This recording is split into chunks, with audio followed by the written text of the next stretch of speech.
నేను లేకుండా చాలా హ్యాపీగా ఉన్నావు కదా. ఈ మాత్రం తెలివితేటలతో మాట్లాడడంలో ఆశ్చర్యమే ఉందిలే.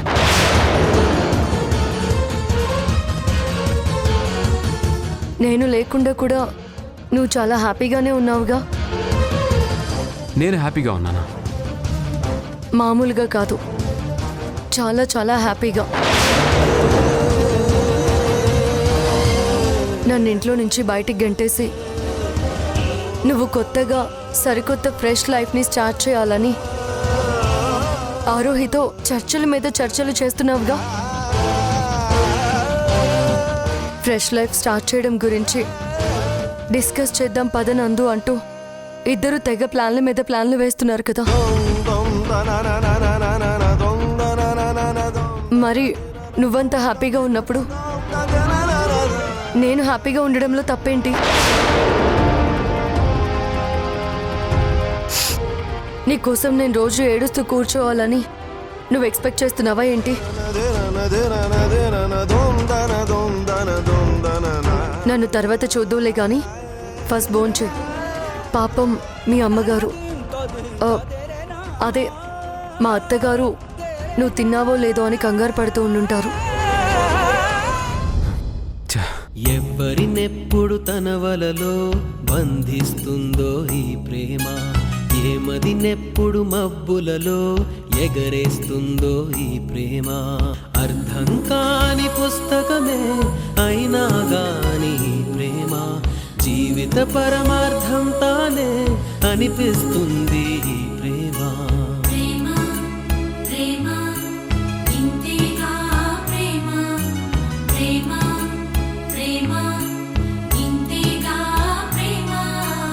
ఇంతకు ముందర ఎందరితో ఆటాడిందో ఈ ప్రేమ, ప్రతి ఇద్దరితో మీ గాథే మొదలంటుంది ఈ ప్రేమ. కలవని జంటల మంటలలో కనపడుతుంది ఈ ప్రేమ, కలిసిన వెంటనే ఏమోనో చెప్పదు పాపం ఈ ప్రేమ.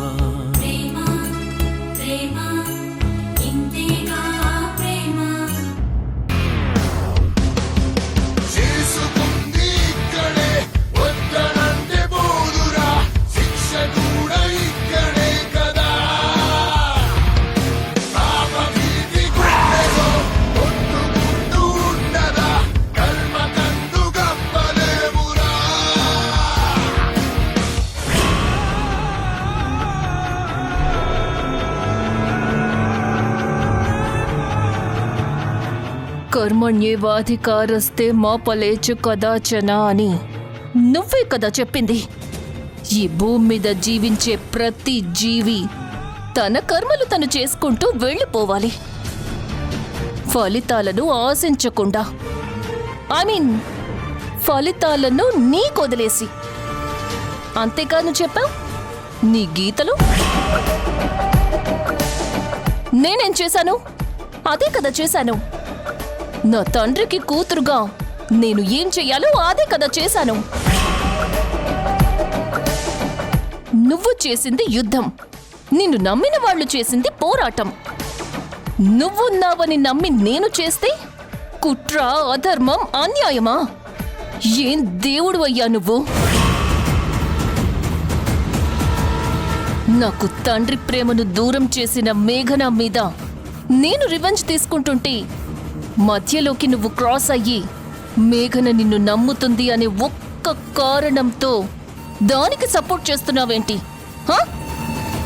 నీ అండ లేకపోతే మేఘన నా వరకు వచ్చేదా? కాలి పట్టీని గిఫ్ట్గా పంపించింది. నేను పట్టీని చూసి ఎలా రియాక్ట్ అవుతానోనని టెస్ట్ చేసింది. రెండో పట్టీ గురించి అడిగితే నేను బెదిరిపోతే నా టెన్షన్లో దానికి కావలసిన ఇన్ఫర్మేషన్ వెతుక్కోవాలని చూసింది. నిన్ను చూపించింది, ఇంటికి పిలిచింది, అవమానించింది, భయపెట్టింది, లతని తీసుకొచ్చింది. నాకు జలకుల మీద జలకులు ఇస్తూనే ఉంది. నా కాలి పట్టి నాకు గిఫ్ట్గా పంపడానికి ముందే అంతా తెలిసిపోయింది. నాలాంటి ఒక మనిషి గురించి నిజాలు తెలుసుకునే ముందు ఎవరైనా రెండు విధాలుగా రియాక్ట్ అవుతారు. ఒకటి, ఆవేశంగా నా మీదకి గొడవకు వచ్చి నన్ను నిలదీస్తారు. నిజానికి మేఘన అలా నన్ను నిలదీసి ఉంటే అక్కడికక్కడే దాన్ని నేను చంపేసేదాన్నేమో. నాకు కావాల్సింది నీ చావే అని చెప్పి మరీ చంపేసేదాన్ని. అందుకేనేమో అది తెలివిగా రెండో విధానాన్ని ఎంచుకుంది. నీ కారణం చేతనే కృష్ణ. ఆ మేఘనకి నువ్వు చేసిన సాయాలు ఎవరైనా చేస్తారా ఈ భూమి మీద? అశ్వత్థామ అతహ కుంజరహ అని ధర్మరాజు చేత అబద్ధం కాని అబద్ధం ఆడించిన బ్రెయిన్ నీది. నీ భక్తురాలు కదా మేఘన. అదే స్ట్రాటజీ వాడింది. నా చేతే నిజం చెప్పించాలని ఒక నైస్ మైండ్ గేమ్ ఆడింది. నాతోనే గేమ్స్. Good attempt. బాగానే ట్రై చేసింది. కానీ ఇంకో ఆప్షన్ కూడా ఉంది. మేఘనకి అసలు నిజం తెలీదేమో. నేనేం చేశానని నా మీద డౌట్స్ ఉన్నాయేమో. ఆ డౌట్స్ ని క్లియర్ చేసుకోవడం కోసం నన్ను ఇలా ఎమోషనల్ గా ట్రాప్ చేస్తూ మా ఇంటికే మాడుతోందేమో. చీకట్లో బాణం వేసి తనకంతా తెలిసిపోయిందని నేను భయపడిపోయి నా అంతట నేనే సరెండర్ అవ్వాలని ట్రై చేస్తుందేమో. గుమ్మడికాయ దొంగలంటే భుజాలు తడుముకున్నట్టు నేనే అనవసరంగా అంతా తెలిసిపోయిందని టెన్షన్ పడుతున్నానేమో. చూస్తా, ఆలోచిస్తా, స్కెచ్ వేస్తా. మేఘనకి అసలంతా తెలుసో లేదో కన్ఫర్మ్ చేసుకుంటా. కన్ఫర్మ్ చేసుకున్నాక నీతో నా కొత్త గేమ్ స్టార్ట్ చేస్తా. Excuse me Aarohi.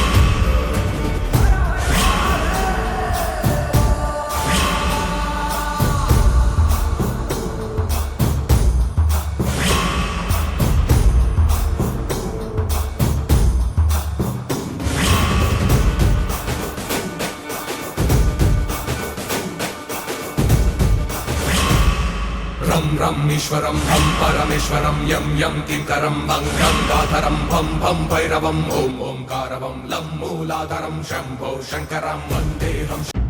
ఫైల్ మర్చిపోయాను.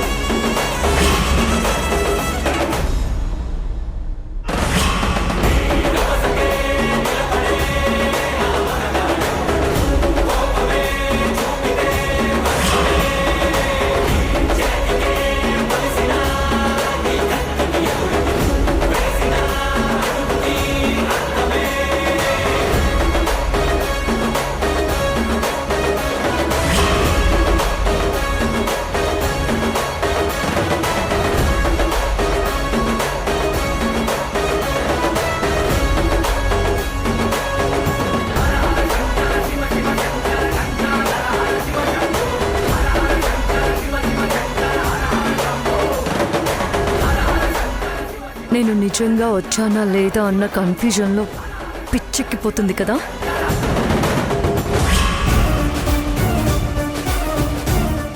ఈ మేఘన నిజంగానే వచ్చిందా లేక ఇది కూడా డ్రీమేనా?